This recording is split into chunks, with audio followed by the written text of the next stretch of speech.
Weir's grade 11 dual credit English and introductory anthropology, sociology, and psychology students. My name is Ray Teed. I'm the very proud principal of Cameron and the students. Without question, these students are motivated, engaged, and very excited about their learning. They have completely organized today's instruction. And without further ado, I'd like to hand things over to our moderators, Aaliyah, Dawson, and Anthony. Take it away. Okay. So again, welcome to our panel discussion on the future of learning. And as you already know, I'm Dawson. This is Anthony. And yeah.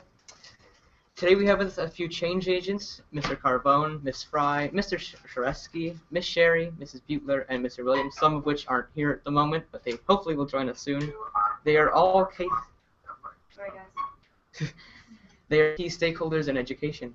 So the overall problem we're going to discuss today, and all the discussions we're going to have today, is kind of have to do with the idea that students are disengaged within school. And this video that we're about to present to you is kind of going to demonstrate our focuses. So, yeah.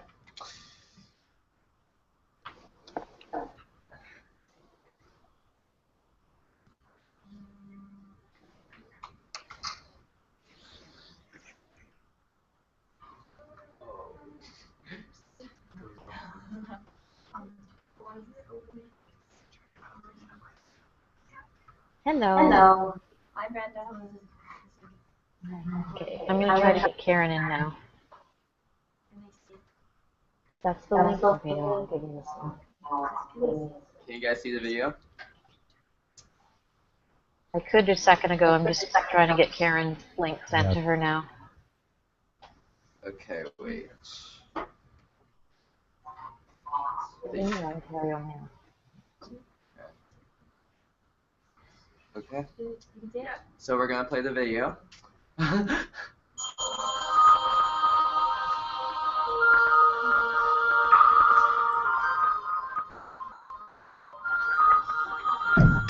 wasn't taught how to get a job, but I can remember dissecting a frog. I wasn't taught how to pay tax, but I know loads about Shakespeare's classics. I was never taught how to vote. They devoted that time to defining isotopes. I wasn't taught how to look after my health, but mitochondria is the powerhouse of the cell. Never spent a lesson on current events. Instead, I studied the old American West.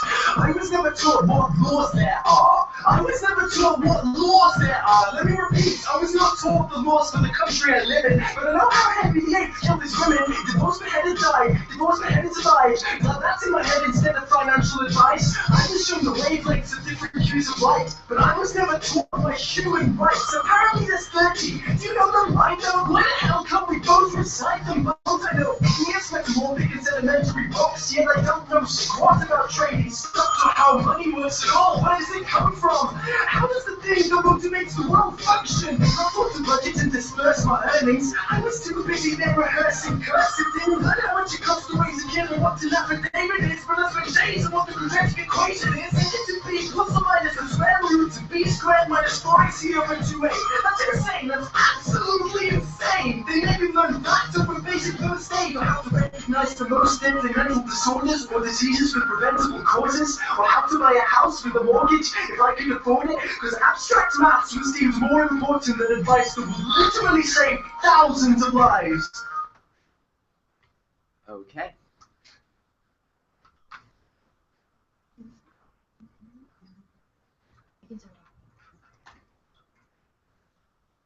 So we would first of all like to start off by thanking David Brown very, very much for letting us share his video with you today.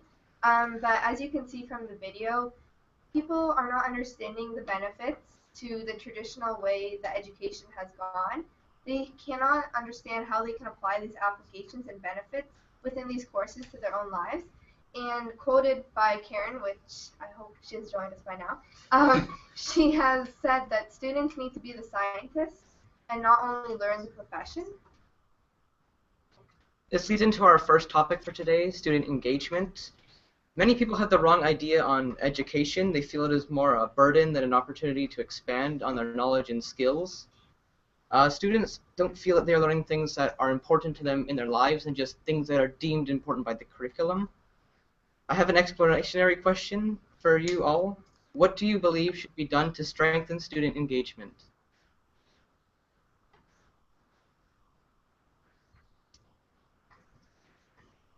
Well, first of all, you're looking at it. This is it. We're talking about it right now. And by the way, unfortunately, I was actually planning to do a rap, but now that that guy did it, I'm not going to be able to do my rap. But no, I mean, seriously, this is exactly what we're talking about. I mean, I'm sure I'm guessing, I don't know how many students are in there, but I'm sure there's a couple students who aren't as engaged as others. I get it. There's not everything will happen in a day that will make you fully engaged, but this is a pretty, in some respects, I mean, I know there's a lot of work that goes into it, but a pretty simple way to start the path of student engagement is have students do a lot more of the work and developing the questions and the interests that they want to pursue. So that's a simple response, but I think this is the right track. Yeah, but I definitely agree. Like, students should be the leaders within, like, kind of like engaging other students within their education. But the thing is that a lot of times you're kind of faced with the not faced with the opportunities, and do not have the choice to have freedom within our education. Now, in this class, we may have like a lot more like choice in what we want to learn, but a lot of hardcore subjects kind of like restrict that freedom. So how would you suggest that with those hardcore like tight subjects, how can we make them more looser and kind of make them more interesting for students to learn? I'll jump in on that one.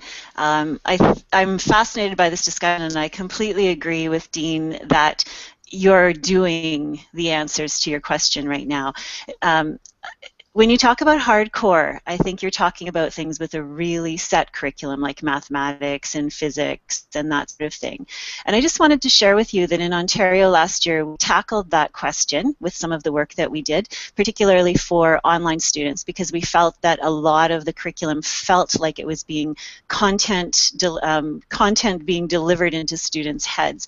So we took a really close look at the Growing Success document, which is the document that informs how assessment is to be done in Ontario. And in particular, we looked at page 18. And if you direct your attention to page 18 of Growing Success, you'll notice that there's an amazing way to rethink the evaluation of students in classrooms. So it talks about how you can take the curriculum expectations, even for those hardcore courses that you're talking about, and put together an assessment plan that allows you to then move into some really creative, rich tasks for students to do. So I think when students are really well informed in how the curriculum can be changed by teachers and help teachers understand how they can still meet all of the expectations of the course but still allow you to self-direct and own your learning in those courses, then you can move forward with that. And I think down the road, as we progress from this conversation, that might be a conversation that we should have. Really look deeply into how understanding assessment deeply can help your teachers to enable you to own your own learning. Well, Donna, with what you just said, I completely agree. And by what it sounds like with what Dean has also said, is that the idea of self-directed learning has been very important within the classroom. And with among our class as well, we feel that this has motivated our classmates a lot more. Even with just doing this project, we put it together on our own. And so it was our ideas coming in. We were getting the chance of finally being heard for what we want to say. But what was really cool within this course is that our teachers still kept the course requirements. And we are still learning about English and oral communication skills just as we're doing right now. And I like your idea that students should not just have to stick with the standard way of marks. We feel that students should not have to regurgitate what they just learned on a test and be evaluated. Because going on with the future of learning, we believe that students should be able to have multiple chances at success. So now within the classroom, how do you guys feel that teachers could encourage more self-directed learning?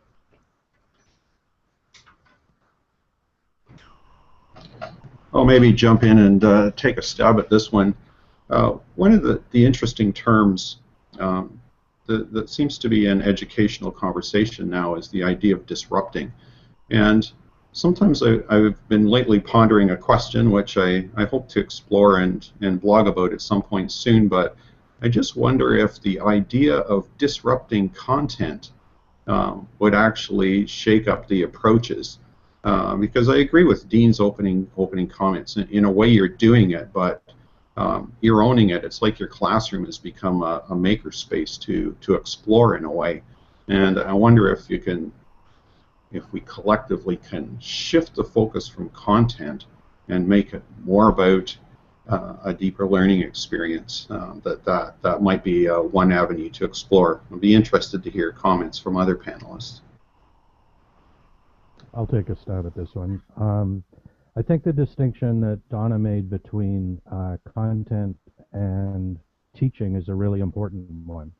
You're never going to get away from the need to cover a set amount of content, but how that content is approached makes a dramatic difference to how you learn. So I think that, back to Mark's comment, the way things are taught isn't necessarily driven by the content. You can look at many different ways to teach to engage people. I'll take a stab at adding on to those great comments, but it's great to see you. I think when you ask the question about self-directed learning, and I hear people talk about content, they talk about the way people are taught, to me that really boils down to knowing yourself as a learner and really the teacher getting to know you. And I wonder if during this course, the fact that you are so involved in how it's going to go and maybe how you're being assessed as well, whether you feel that your teacher has really gotten to know you in a different way than other courses, for a variety of reasons. But I think once a teacher or a mentor or a colleague, in our case when we work here at the ministry, gets to know you, then you can be more self-directed because your needs are being met, and you're allowed to try things different ways because that person who's working with you wants to see you using all your strengths. So I think it's about approaching content in different ways and really getting to know students, because none of us want to take risks if we don't feel safe and know the people that we're learning with. So I don't know if that's your experience. That's certainly my experience as a learner, and it'd be interesting to hear whether you find there's a relationship issue around how it's different in this course. Yeah, like I definitely agree. Like a connection, a connection with yourself and a connection with teacher is really important into like setting your journey for learning. But a lot of times there's not really much room for you to actually have these opportunities open to like find yourself and find what you want to do and find what you want to learn. Because like, let's face it, like most teenagers don't know what they want to do, don't know what they're like, where they're heading, and like because of like the like other responsibilities they have to face every day, there's not much room for that within school. And yeah, so that's like a really main issue with around self-directed learning, is because it's kind of like not open and not like as like implemented within education as it should be. So one of the things, issues that are going on here at once. You know, Brenda brings up the notion of relationships, and we're talking about content too. It reminds me a little bit of you know, the time that my wife said we should change the taps in the bathroom, which didn't lead to changing the taps. It realized we had to actually redo the whole bathroom. And I think when we're talking about these kind of things, we can talk about it very granular about like what can a teacher do in a classroom, but at the very same time we have to acknowledge that we have a really bad system to do many of the things that we want to do. And so we have to kind of keep that in mind, because when Brenda talks about relationships, I mean, here's the weird thing is, I mean, you're in this class for one semester or whatever. I don't know if you'll ever have Mrs. Rayburn-Weir again, whatever it is, which that's just weird in and of itself. And I think when I start to see really interesting things happening in school, for example, in Finland, where they take 4 teachers who are with those kids for the first, I don't know, but 6 or 7 years of their schooling career. And so there is an opportunity for someone to get to know who you are as a learner, and because, I mean, it's cliche, but at the end of the day, I believe all learning is social, and all learning is about relationships. And so if you're going to bypass that and just say, well, let's just talk about content, or even empowering teachers to give you, to find strategies and ways, I mean, that's okay, and that's a good thing. But at the heart, we are sort of dismissing the idea that learning is about relationships and it's about this individual pursuit, which has got us into a lot of problems already. So I think just even in furthering the conversation, talking about what can we do within the existing structure that we have, and then, in terms of future big thinking, what are those big systematic things that have to change in order to get where we want to go? I think I'm going to jump in here and make a comment, Dean, about what you just said, and I think that's true. At this point in time, I think it's important that everyone take ownership. And when I say everyone, I mean students, I mean teachers, principals, parents. All of us together have to stop and shift as to what we think learning is and where learning can take place. And that means we need to stop and say, embrace our own learning and think about how we are moving forward, and self-assess and think about, where am I in my learning journey? What is it that I need? And if we're not getting it in one location, how can we extend and move to another location for learning?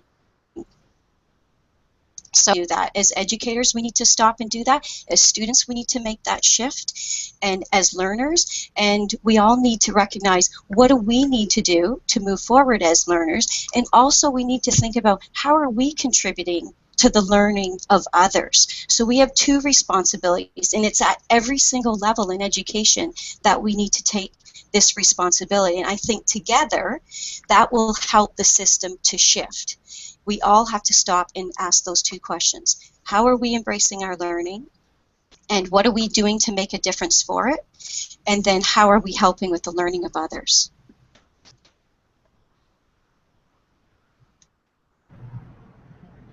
Karen, I really liked that you talked about the idea of constraints. And one of the things that strikes me is,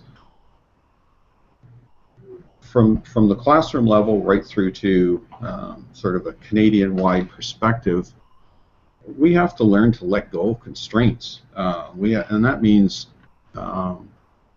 shifting a lot of things when you think about the large picture. But I often wonder, a lot of our constraints are just simply things that are rooted in past practice. It's tradition. I mean, how many of our parents, for example, just by default expect that students today will have a similar education to the one that they experienced? And we all know that if that was in fact what happened, you would miss incredible opportunities. And so I think that idea of letting go of constraints and thinking boldly is really important. The second thing is, how do we create much more of a sense of urgency around this? I mean, is it satisfactory, for example, that the changes we're talking about here in this session happen over the next 50 years? Or should they happen boldly over the next, say, I don't know, 5 years? What's going to bring a sense of relevancy to this? I know Donna and I have had many conversations about the rate of change and keeping things relevant, and I think there's a big role of the whole notion of building urgency into this conversation. Yeah, like definitely. I feel like society in general kind of resists change. So when you're talking about making like drastic changes to a system, it kind of like deals with the functionalist mindset of like society. So when like an element of system doesn't work, the society kind of like resists the motion to like change and like improve the system as a whole. So like talking about this in education, well, in the past, like the very early education systems, they had really different jobs and really different things and skills to prepare for. But like as time progressed, we kind of need to focus more on growth and like growth as a person. Really, a lot of times in business and like in other like entities in like today's society, like for jobs, they focus on growth. They focus on innovation, and like our education needs to foster that. So building this sense of urgency kind of really has to do relate to the fact that we need to see that the way the world is changing now is not the way our education is preparing us for that. If that makes sense. Yeah, that makes perfect sense. And I just will, sorry, Dean. No, I was going to say the good news is, and I love what Karen said about sort of making sure that everybody gets it. Like it's pretty easy for whether you're a parent or your teacher or a student to sit back and say, well, they need to fix this, right? That's easy, right? Just fix it for them. But I mean, the good news is this: there's never been a better time in the history of mankind to be a learner than it is November 17th, 2015. Never been a better time. Right now. So you have that advantage. Now, you can't do it on your own. That's why you have caring adults. That's why you need support of other people to help you along the way. But the potential is there. And so recognizing, I mean, that's the dichotomy that we face, because when you think about where school began, it was a place to come and learn stuff, right? There was the only place to go. How else? I mean, when I think of my father, who was 83 years old, and he had a K-8 education, how was he going to learn to read? His mom couldn't help him. He had no access to books or anything like that, so he had to go to school to do that. You don't have to do that anymore to do that. And so I guess there's nothing that stops you, really, not much that stops you from learning what you want to learn. We just hope that as an education system we can build the wonderful supports that will enable you to do that. But you don't have to feel, I mean, if you can plug into the internet today, you know, you can do a lot of really cool stuff. So I guess that's the good news, right? A lot of bad news in terms of how schools are going to make that adjustment, but there's some good news there as well.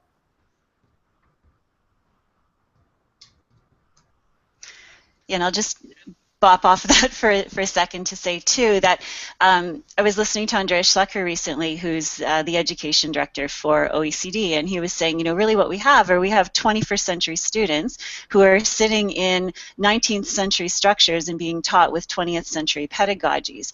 And what we're doing with kids works really, really well for the time when we, as adults, entered the workforce. But right now we are in a situation where we have things like 3D printers. So even becoming a denturist anymore isn't a useful career, because when you need dentures, they can be 3D printed. So there's a whole bunch of things that we've been training students to do in manufacturing that 3D printers are now doing. And the concern is that when you graduate, so much will be done. So many of those kinds of jobs will be taken over by technology that really having those skills are not the skills that are going to get you work. So what are we going to do now? How are we going to change how we educate our students so that when they come out of school, they'll be able to contribute to a society that's very different from the one that their teachers and parents grew up in?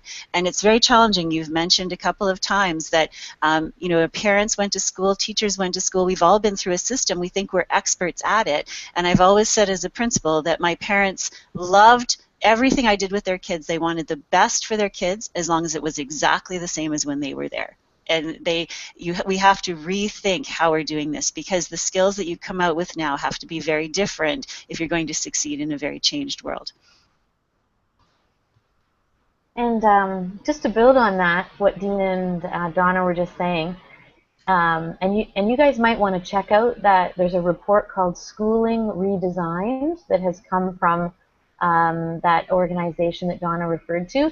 And just to let you know that the whole world is grappling with the same issue that you're facing right now, and no one has the answers. So the adults in your world around education really need you to be part of helping us with this, because no one has solutions. People are trying to come up with ways to make education more relevant to the kind of work that you are going to be having soon, and we don't even know, we can't even imagine what that is, because the world is changing so fast, like you said at the beginning. So you know, it has to be a part of the education systems, the government, and the students and parents together trying to solve this hugely complex issue.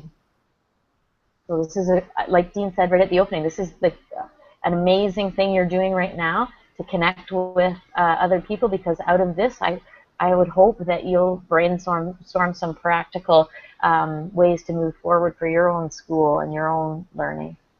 Amazing. We need to hear what you learn from this so that we can share it with others. So one of the things, though, I think it's really important, and I work with schools across Canada and the U.S., and one of the real challenges, I think, for schools, and so you have to be a little sympathetic, is that when all of us went to school, there was an unwritten agreement between home and school, and that is, listen, you look after all the social and emotional things, schools will look after the academics. And so when a kid struggled with, you know, emotional needs or whatever, like, it was sort of like, we don't even know what to do with it, like, just you fix it, like, that's not our problem. We've come to learn that you can't do that. Like, you have to, like, if you're not in a good place emotionally, you can't learn. So we have to begin to address that, and we are. And what that's done is it's widened the scope of what schools are meant to do, and it's made our jobs very, very difficult. And if you talk to teachers who have been teaching for 25 or 30 years and have sort of seen that transition, most of them will tell you, yeah, the job is harder today, because not only do we need to teach you things about English, math, or whatever, and again, there's a whole problem with how we're doing that, but at the same time, we have to, if we're going to do our job properly, is understand who each person is as an individual and figure out, well, how can we help you not only with that content, but actually to become, you know, a well-adjusted human being. And so schools have been given an extra responsibility in that area. And it's not because parents aren't doing it anymore, but just because we have a wide variety of students that are coming with lots of abilities, disabilities, that we can't just hide and ignore. We have to address. And so as we sort of expand our understanding of what it means to actually learn, and it encompasses way more than just saying, here's a bunch of facts, learn this, we'll test you, and we're done. It's like, back to my kitchen analogy, we've got to, now we're not even fixing the kitchen, we've got to fix the whole house. And we have limited resources, we have limited time, and we got kids that are saying, hurry up, because I'm in grade 11 and fix this problem. So I think it's important to understand the challenges that schools face right now, and in trying to address a really, really complex issue. Yeah, like, I definitely agree. Like, I'm a big advocate for, like, mental health and well-being in general. A lot of what, like, kind of these emotional factors stem from is kind of from school. So a common problem amongst many students is that kind of like grades define who you are. And this has existed with, like, throughout basically every single education system. And basically your grades define where you go in life, where you, like, essentially go to university, go to college, wherever. But, like, essentially, if you don't do well, then you don't really have a future. And that kind of, like, idea discourages the idea of growth, the idea of learning in general. Because you're going to have kids who, like, compare themselves to others. Like, I didn't get a good mark on this math test, but this person did. And like, it kind of makes people feel kind of worthless in a sense. So this kind of, like, pressure to, like, do well and still, like, have your social needs met, have everything else met, and have everything well balanced is kind of, like, really hard on the student.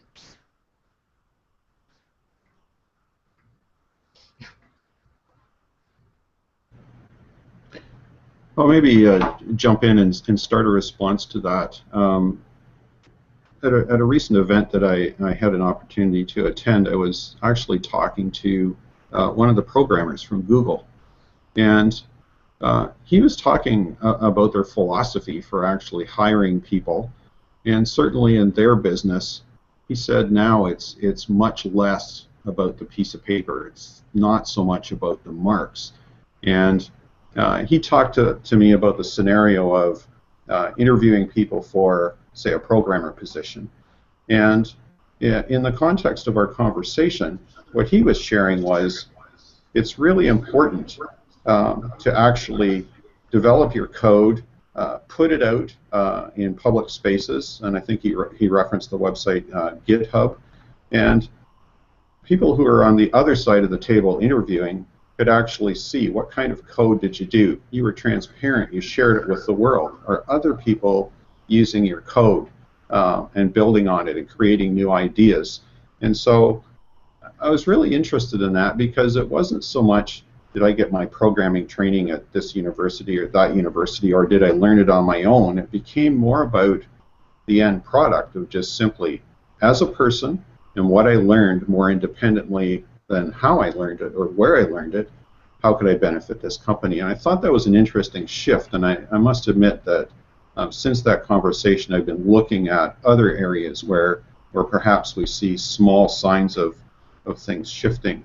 But certainly this notion of communicating and collaborating and openly sharing, and I can't remember who said it earlier, maybe Karen, about contributing to the learning of others, this sort of more open space approach, I think, to me that's really, really important, and I hope we can get some urgency on that element within the education system.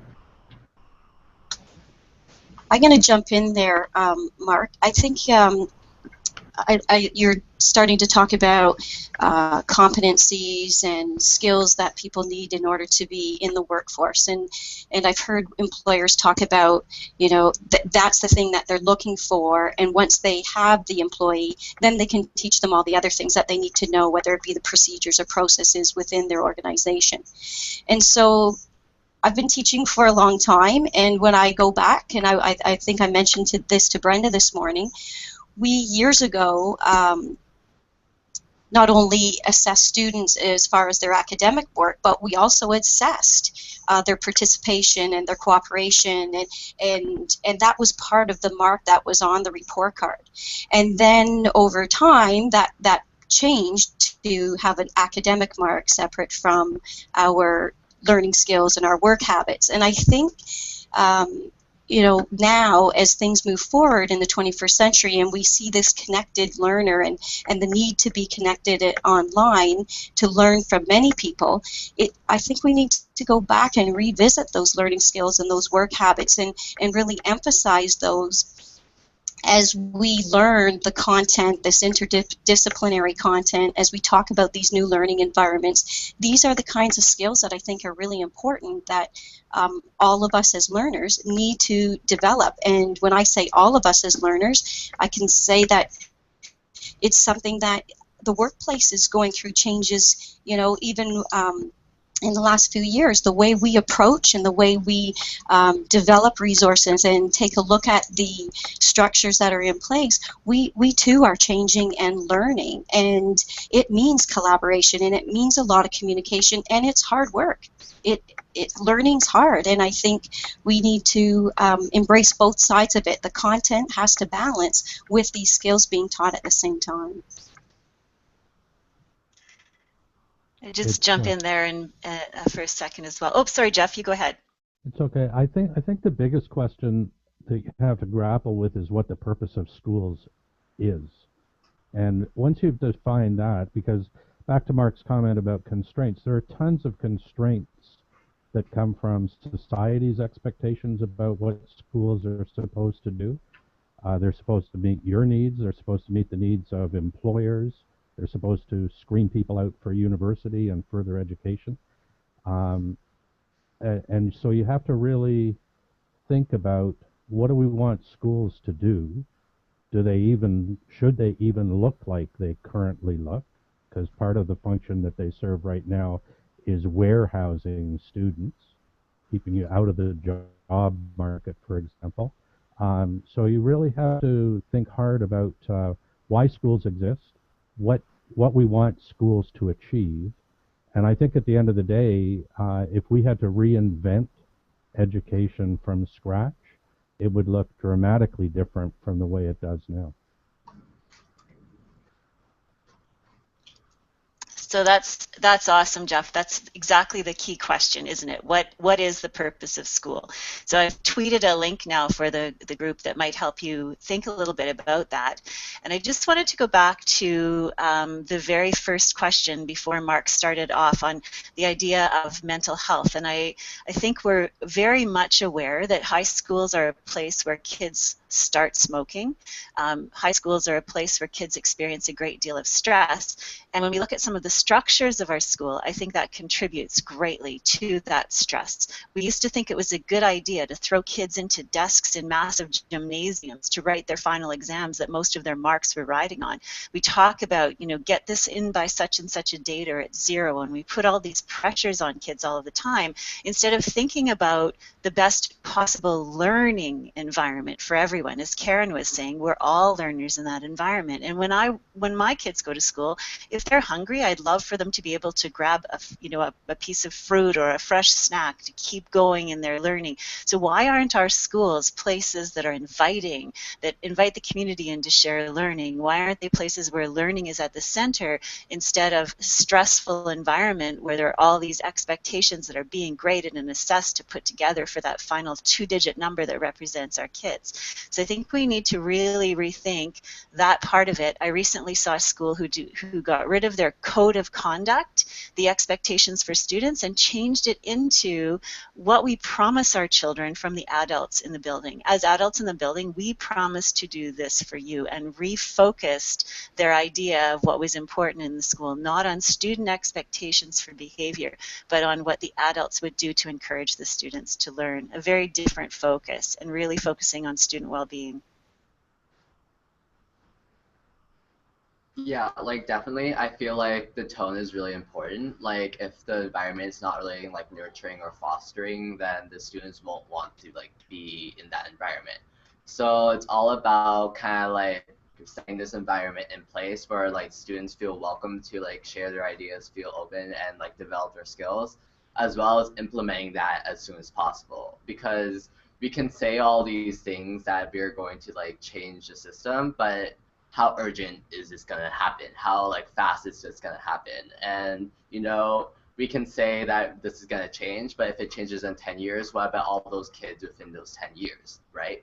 So how do we place this urgency upon like people who can do this? So people who have power, the boards, the government. In general, how do these people do something that can essentially like change the system and change the lives of others?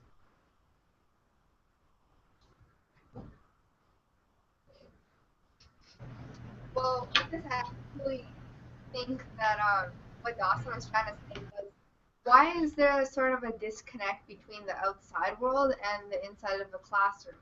Why do students find the outside world more comforting, and why can they just have the freedom to explore there and allow their interests to be developed there? But why are they feeling so restricted within the classroom?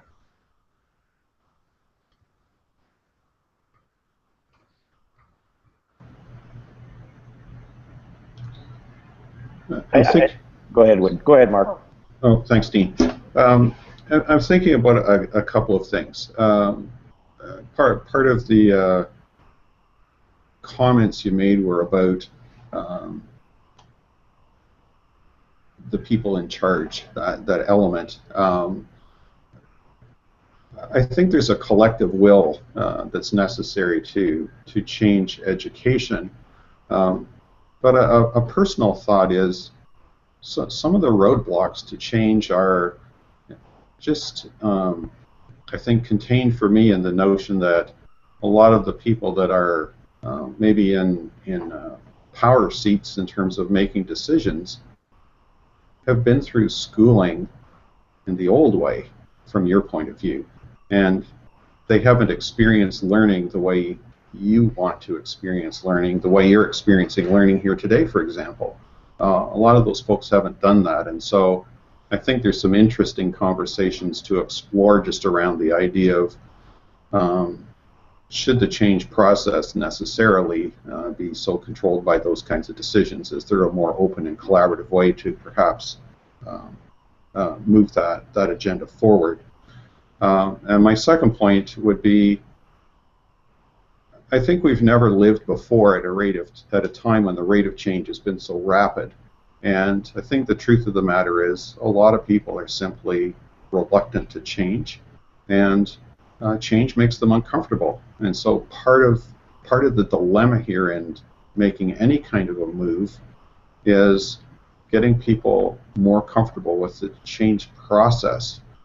Certainly, I agree with your comments. When you look at the rate at which society is changing and the possibilities that are in front of us every day, the typical person doesn't grab it and go with it. The rate's too slow, and that's where I come back to the earlier comments from a variety of panelists around the sense of urgency. I mean, I think in a word to answer your question, why is it that you have this freedom outside, not inside? I mean, the simple answer to that is access. So when I was your age, I didn't have quick and easy access to all the information that you have today. I couldn't pursue my interests in the same way that you can. Television was largely an entertainment medium. Newspapers would give you a little bit, and then you had libraries, and then there was school where you really had a chance to dig deep.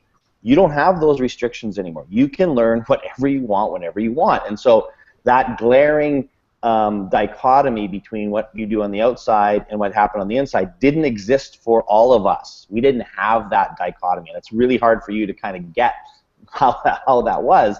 And yet, so schools are still sort of in the mindset of that dichotomy, that you got to come to school to learn stuff, and you don't. You absolutely don't. And so I think one of the real great questions not only is what's the purpose of school, is what's the advantage of school, right? It's not information. That is not what schools have that they don't have. What they have is human beings. They have people in a room together. That is the unfair advantage of schools today, is the bus will drop off hundreds of children every day to one place. That's a huge advantage that we have to figure out, wow, what can we do with all these kids in a room together who have lots of needs, who have lots of interests, who have lots of abilities? What can we do with them? And because if you don't get that, then all of you might say, you know what, if all this is about is learning English or learning math, I might as well just stay home, take the whole thing online, and not bother with spending time in school. So school's charge is not only figuring out their purpose, but also figuring out the fact that the big advantage they have is they got kids. And so what do we do with kids? So that's where it goes back to this whole notion of social learning has to be at the heart and core of it, because that's what you have together that you can't do if you stay at home and just do it in front of a screen. So I would jump in as well. Oh, sorry, go ahead, Jeff. No, go ahead. Okay, I would take issue with Mark's with the comment that there's a general willingness to change schools. I think one of the difficulties in making change in schools is, in fact, there are a lot of people who believe schools should look more like they used to look than they do now. And I spent a lot of time in my career trying to convince parents that the way that we were changing assessments, for example, was good for kids. But all they wanted was marks on report cards because they could understand those, and that was what they were familiar with. So creating a general willingness to change schools, I think, is actually, I mean, those of us on this panel probably are more than open to changing schools. But there are a lot of people out there who actually think that we should be focusing more on 3 R's and skill-based teaching than we currently have, because we haven't moved far enough, but we've moved in ways that, in fact, make the general public uncomfortable.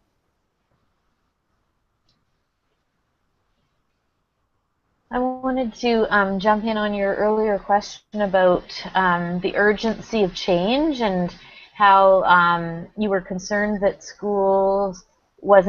your learning in school wasn't as meaningful as your learning outside of school, and wanted to let you know that what Karen and I do here at the ministry is we work for the 21st Century Learning Unit, and a significant amount of funding has gone to all of our boards in the province, so that's 72 school boards. And what we're asking teachers to think about with students are new teacher-student partnerships through real-world authentic learning tasks, what we call deeper learning. So we think that what your teacher is doing here this year is a really good example of that real-world learning, connecting you outside of the classroom to something that hopefully you wouldn't just memorize for this semester, but something that's going to have skills that you're learning that will benefit you down the line. And then the other thing is more opportunities for peer-to-peer learning. So how you learn from your friends and your peers changing? Are you're on Twitter now, learning from other people around the world. You're checking out articles that governments are creating internationally, those kinds of things, and discussing those. So this is really where the Ministry of Education in Ontario would like to see not just this example, but there are other meaningful examples about real-world authentic learning that's deeper. And then the only way we can really spread this good news about what happened is through your success stories. So as Mark mentioned earlier, we hope that you'll make public this learning, and let the world know how this experience in this course might be different than others, and how you might imagine it to creep into your other content areas, those other courses where you haven't had this opportunity. But we create videos, and we try to share those out all around the province. So we are really trying to make your in-class learning as exciting as your outside of class learning. But the more you know about how we're doing that, the more you can be a part of it. So thank you.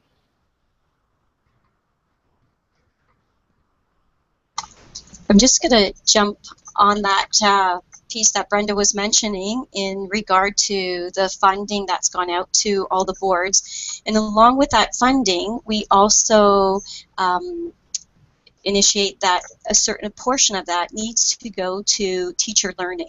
So we recognize that there has to be change within the practice as well, and so we are supporting the change by showing those models. So a certain portion of that funding does get directed to your teachers so that they have an opportunity to shift and change and learn in their practice, because a lot of research has changed in education to show us different ways that educators can address the learning needs of the learners today, of you.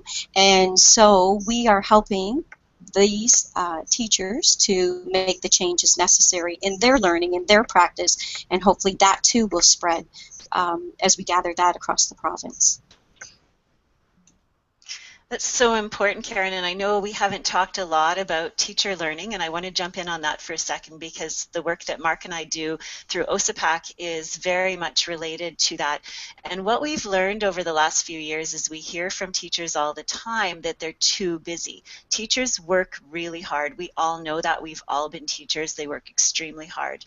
We were really fortunate last year to listen to a talk by Pak Thi Ing from Singapore, who talked about teachers being like really caring parents, in the sense that quite often parents really want to fill their kids up. And he used the analogy of a caring parent who really wanted to feed their child all kinds of good food.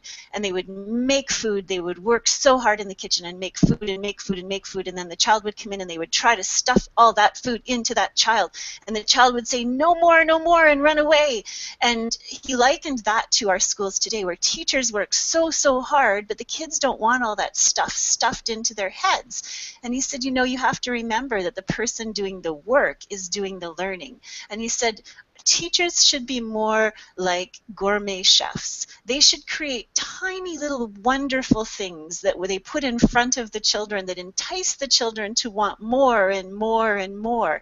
It's less work, doing less work, but learning more, because the kids are owning the learning instead of the teachers. And so if we could think about it that way, so teachers didn't feel so overwhelmed that they always had to make up unit plans and plan every moment of every piece of instruction, because we've been taught that we've needed to do that for a long time, and then take some of that time to learn new things and try to enable our students to own the learning, I think we might be onto something. We have to remember that our kids come to us as creative and curious beings, as 3-year-olds and 4-year-olds and 5-year-olds, and we want them to graduate as creative and curious beings. So we have to make sure that we're not doing harm along the way, and we're enabling them to continue to love their learning.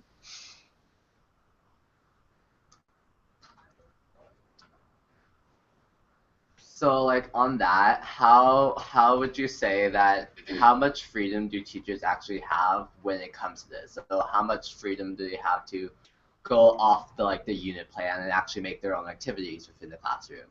How are they able to do this, and what can they do to improve on their ability to be creative within the lesson? Most of them have more than they think. I think most teachers put a lot of self-imposed restrictions on what they think they have to do. You know, I've never seen the curriculum police walk into a school and handcuff a teacher because they didn't get through a lesson or unit. It never happened. I get it. They feel pressure from parents or whatever. But a lot of it, not all of it, but a lot of it is self-imposed. And I think the other thing, again, I'll let the other panelists answer too, but I think the other thing to keep in mind is that there's actually quite a difference between what we do in elementary school and high school, and there's this weird sort of mindset that shifts. And it reminds me, when I first started teaching, I taught grade 1 when I first started teaching. And even the difference between kindergarten and grade 1 was startling. I mean, I was taught that, hey, you hit grade 1, you don't, like, the door to the kindergarten room was right across, and sometimes I'd have the door open and I'd see the kids playing and doing all kinds of cool stuff, and I thought, gee, I'd like to be over there. It's way more fun than what I was doing, because I thought, you hit grade 1, you got to sit in a desk and sit still and learn and do those things. I mean, intuitively, I knew that wasn't right, but I did it. And that goofy, odd transition I mean, there was no transition. It was just like, okay, forget that, that's over. That's what we see now between, you know, jumping from elementary to high school, is that somehow there's this, you know, because of the structure of the day and the grade and the class times and everything. And it's really weird. Like I think it was Jeff said, if we were planning this from the beginning again, we wouldn't do it this way, because you look at things like that and say, okay, that just is like, why are you studying all these things in isolation and everything? It just doesn't make sense. But anyways, that's one of the weird things that I think don't make sense to me.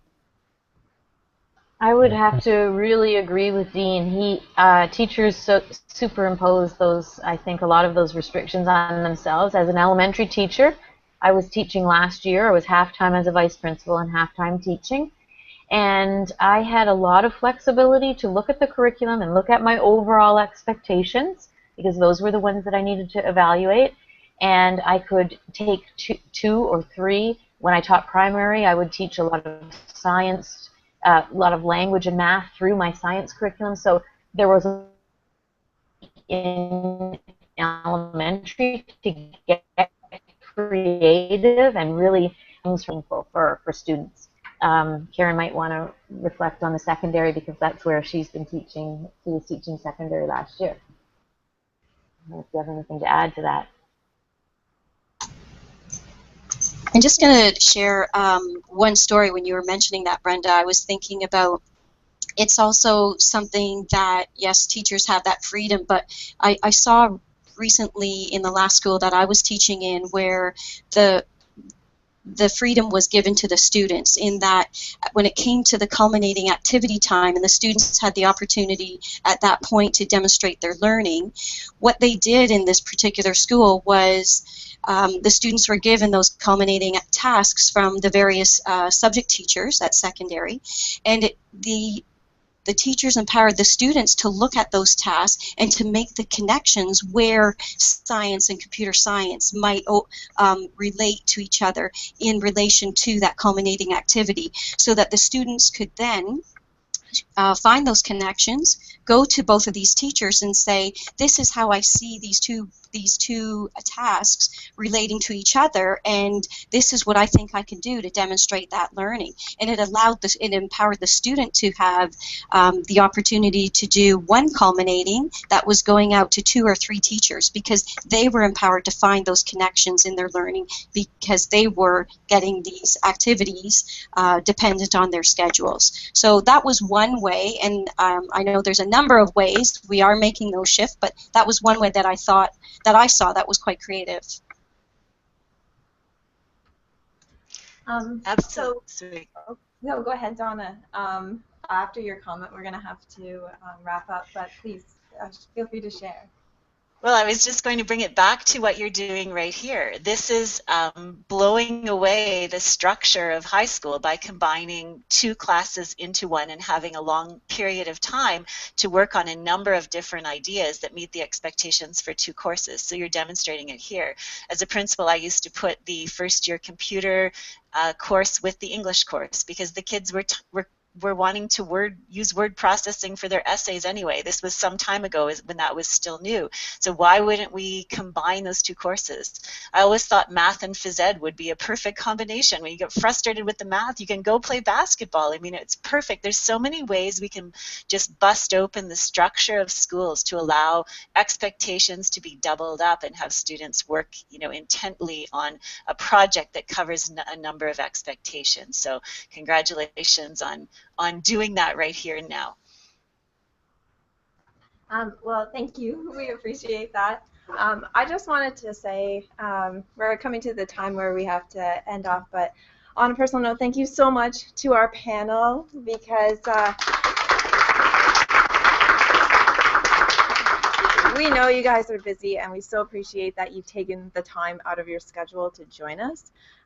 We really also appreciate that you guys are pushing for change in education. It's a topic of constant conversation in our class, and we really hope that this is just one small piece of something that we can show and share as to how we are doing that here at Cameron. So thank you so much. And thank you to my class, because this was completely planned and executed by them.